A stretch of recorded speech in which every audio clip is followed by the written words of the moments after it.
दुर्गा जग कल्याणी आदि शक्ति भवानी वो सकल जगत के ती नरैनी हे माता शिवरानी वो।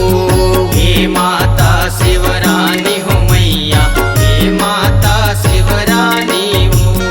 महिषासुर दाई मर्दनी रूप है आनी बानी वो रक्षा करे बर मन के परानी दाई कर सियानी वो। दाई कर सियानी हो मैया दाई कर सियानी वो।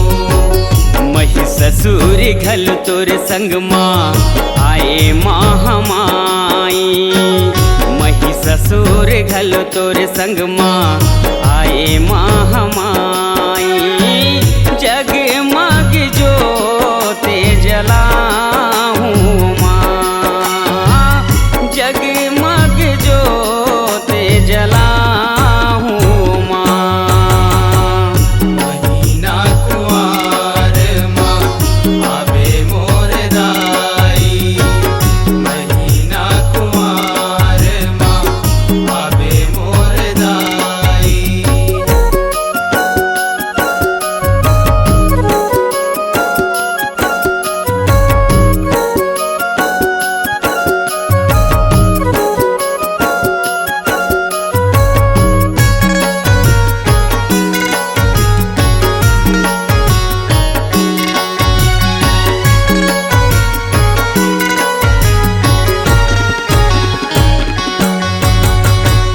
कमदाई पाख अंजोरी नव दुर्गा ल बैठा रहे वो।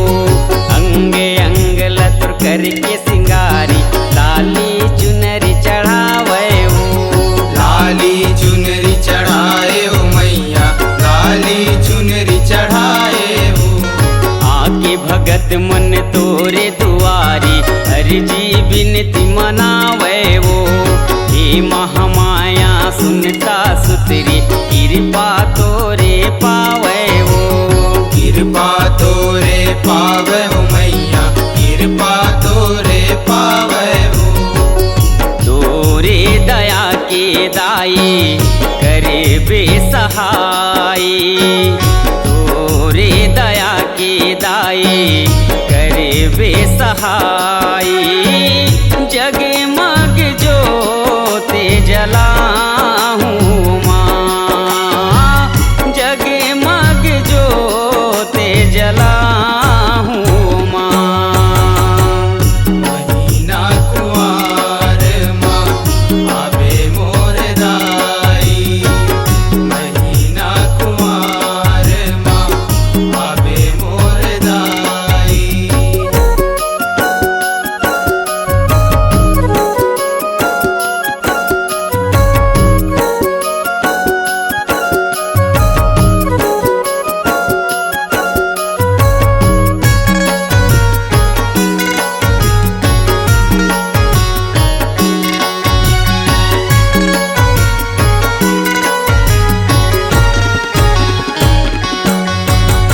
नवराती माँ तोरे अंगना मेला भरा थे भारी वो।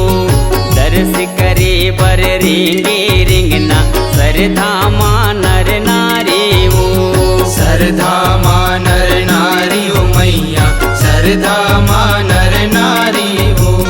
जगमग बारे ज्योति बदना धरे आरती थारी वो। देथस दाई मया खजाना दास प्रकाश भिखारी वो। दास प्रकाश भिखारी हो मैया दास प्रकाश भिखारी हो। पौरी के तोर दाई करे से उकाई। पौरी के तोर दाई करे से उकाई। जगमग